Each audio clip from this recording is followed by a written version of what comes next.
She drained our joint account and texted, "I'm leaving you. Good luck surviving." I replied, "You too." She didn't realize the account was set up as a business line of credit, solely in her name. The bank began calling her about the $80,000 debt within the hour. I, 31 male, was with Qley, 29, for 6 years, married for 3. The text came while I was at my desk job on a Thursday afternoon. "Just emptied our account. I'm leaving you for someone who actually has ambition. Good luck surviving without me. BTW already filed for divorce. Don't try to find me." I stared at my phone, then logged into our banking app. Sure enough, the account we'd been using for household expenses showed the previous balance, $80,000. Here's the thing about that account, though. When we first moved in together 4 years ago, Qley insisted on handling finances. She was working at a bank then, said she knew all the tricks for maximizing interest, getting the best accounts, etc. I was young, in love, and honestly terrible with money stuff, so I agreed. She set up what she called our household account and added me as an authorized user. Said it was better than a regular joint account for tax purposes and credit building. I transferred my portion every month, she handled bills. Worked fine. What I didn't know until much later, and what Qley apparently still didn't realize, was that she'd actually opened a business line of credit, not a checking account, in her name only. As the sole proprietor of her consulting business, that never really took off. I'd figured this out about 8 months ago when I finally started educating myself about finances, ironically, because Qley kept calling me financially illiterate. Noticed weird terms on a statement, did some Googling, called the bank pretending to be confused about our account type. The rep explained I was just an authorized user on a business credit line, not liable for any debts, only the account owner, Qley, was responsible for repayment. I kept my mouth shut, kept transferring my half every month. But I also quietly opened my own personal checking account and started building an emergency fund, just in case. So when I saw that text, after the initial shock, I actually laughed. She'd just stolen $80,000 from herself, from a credit line she'd have to pay back, with interest. I texted back, "You too." Then I waited. Took exactly 73 minutes for my phone to explode. Qley calling, declined. Unknown number, probably her mom, declined. Qley calling, declined. Text from Qley, "What did you do?" Text from Qley, "The bank says I owe them money." Text from Lee, "This is your debt too." Text from Qley, "Answer your phone." I screenshot everything, then blocked her number. 20 minutes later, her sister Meredith called. I actually liked Meredith, so I answered. "Theo, what's happening?" Qley's hysterical.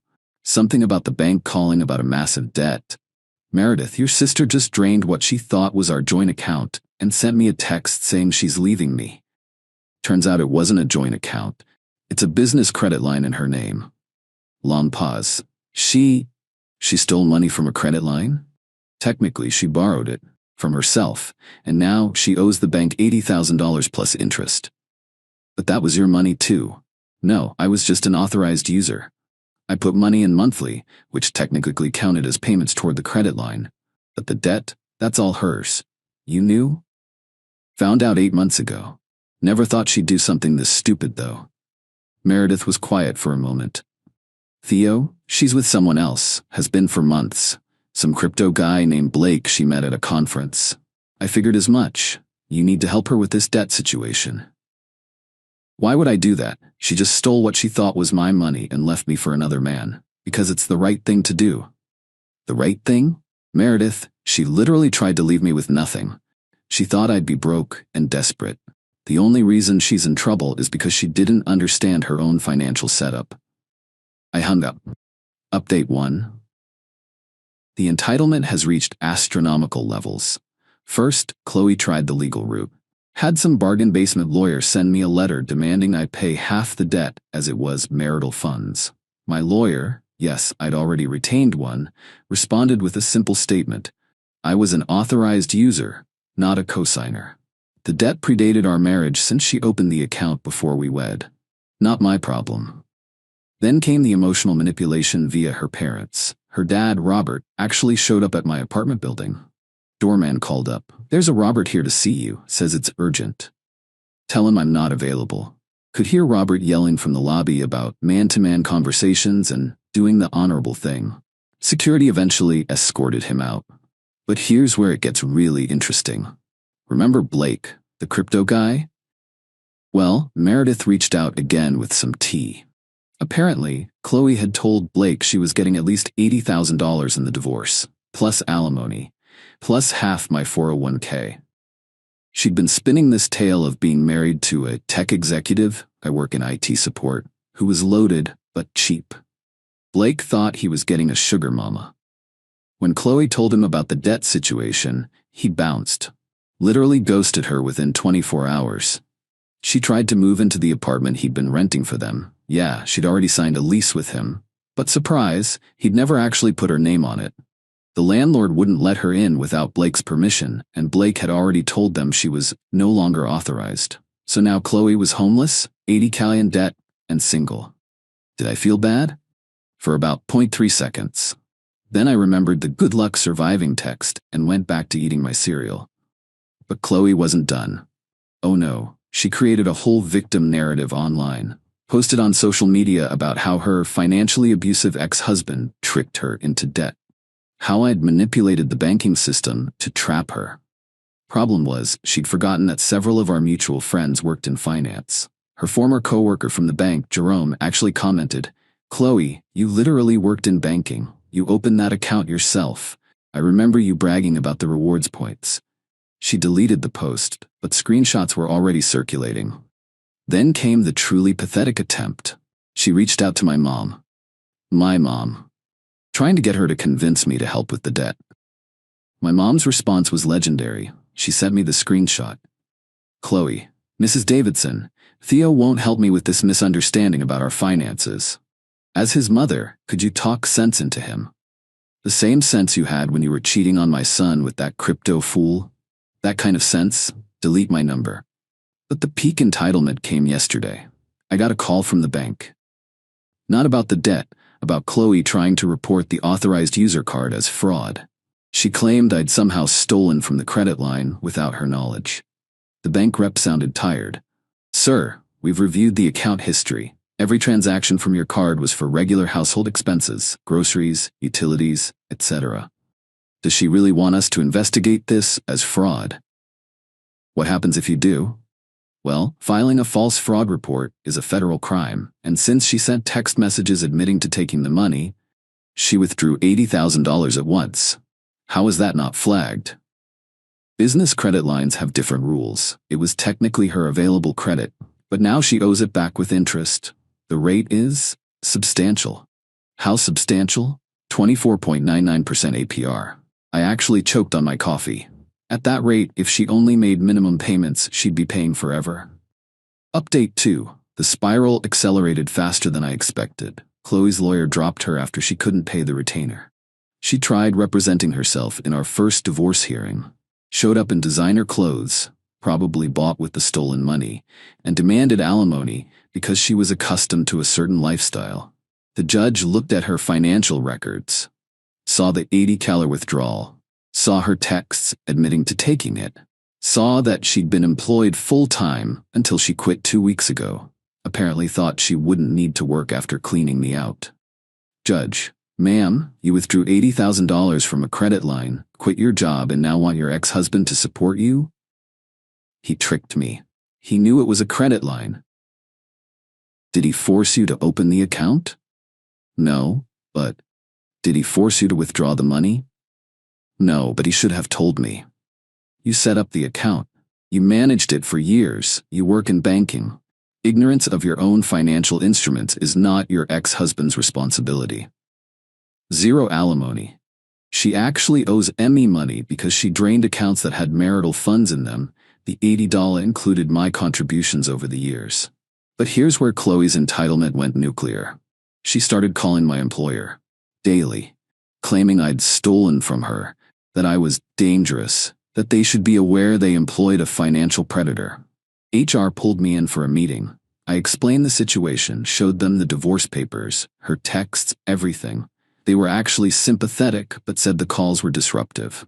That's when I played my ace. See, I'd been recording everything, legal in my state with one-party consent. including a voicemail where Qley explicitly said, "I'm going to call your job every day until you pay my debt. I'll make up whatever I need to. They'll fire you eventually."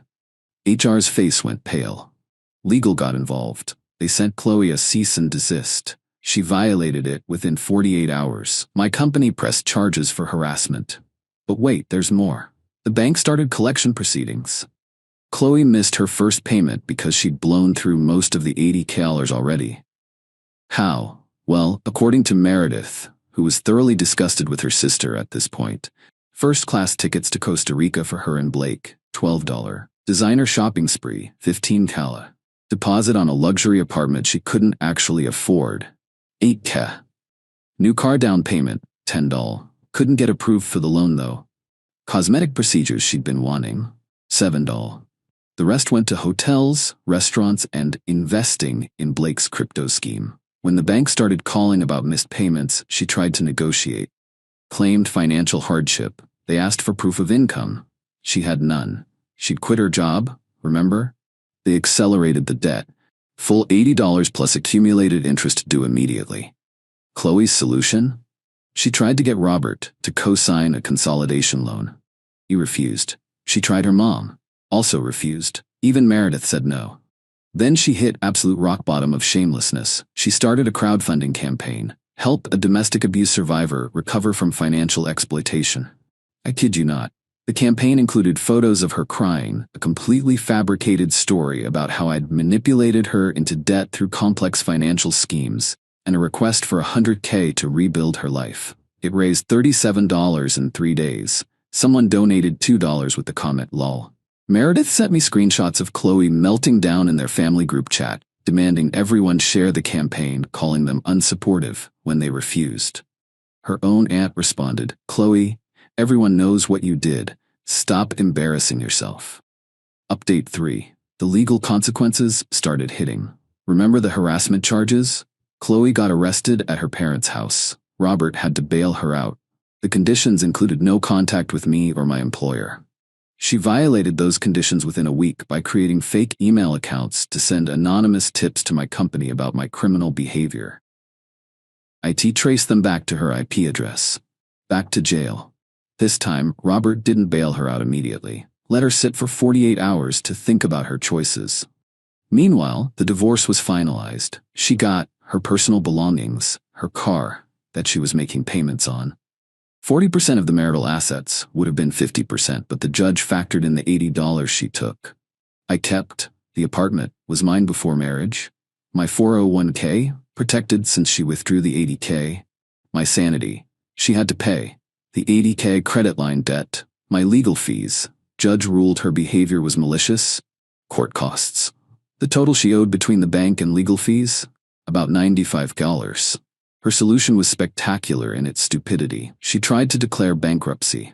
Except, she'd transferred some assets to her parents to hide them before filing. The bankruptcy trustee found out, of course they did. It's their job. That's bankruptcy fraud. A federal crime. She panicked and withdrew the bankruptcy petition, but now she was under investigation. During all this, she was still living with Robert and her mom. From what Meredith told me, it was rough. Qley expected to be treated like a victim. Instead, her parents made her get a job. She's now working retail, pay rent, do chores, attend financial literacy classes. The irony. She lasted 2 weeks before having a meltdown about how everyone was punishing her for falling in love with Blake, who hadn't contacted her since disappearing. Then came the last desperate play. She reached out to my ex-girlfriend from college, Amber, on social media, tried to convince her that I was some kind of financial mastermind who'd conned them both, wanted to team up to expose me. Amber's response was perfect. She sent me the screenshots. "Qley, I dated Theo for 2 years. He's literally the most straightforward person I know. We broke up because we wanted different things, not because he's some evil genius. Also, girl, you stole $80K and got caught. Take the L and move on." But my absolute favorite part? Last week, I ran into Blake at a coffee shop. He tried to avoid me, but we ended up in line together. So I said, "How's the crypto going?" He looked embarrassed. "Look, man, I didn't know she was married at first. Don't care, but I am curious. Did she ever invest in your scheme?" "Yeah, about $15K. How'd that work out? The coin crashed. It's worth maybe $300 now. I actually laughed out loud in the coffee shop. Final update. The conclusion is both pathetic and predictable. Qley's debt to the bank went to collections. Her credit score is destroyed. She'll be dealing with this for the next decade minimum. The harassment charges resulted in 18 months probation and mandatory anger management classes. She has a criminal record now. Her job at the retail store lasted 6 weeks. She got fired for berating a customer who she claimed looked at her judgmentally. Now she's working at a call center, ironically doing collections. She tried one more Hail Mary, reached out to me through a mutual friend asking if we could start over, said she'd learned her lesson, and Blake meant nothing. My response through the friend, tell her I said good luck surviving. The mutual friend later told me Qley went ballistic, screaming about how I'd ruined her life and set her up. Robert finally kicked her out after she tried to steal checks from his checkbook. She's now living with a cousin who charges her market rate rent and requires first and last month up front. Meredith and I actually still talk occasionally. She told me Qley recently said at a family dinner that she was the victim of a sophisticated financial conspiracy and that I'd probably been planning this for years. Her uncle, who's an accountant, responded, "Qley, you opened a credit line, forgot it was a credit line, stole from it, and got caught. The only conspiracy here is how you graduated from college. As for me, I'm doing fine. Kept my job, my apartment, my retirement savings. Started dating Jade, a woman from my rock climbing gym who actually understands how bank accounts work.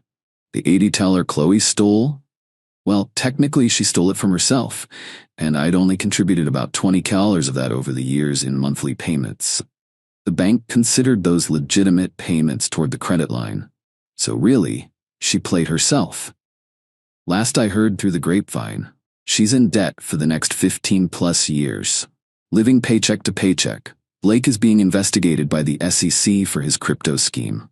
Her parents barely speak to her. She's banned from 3 local banks for aggressive behavior.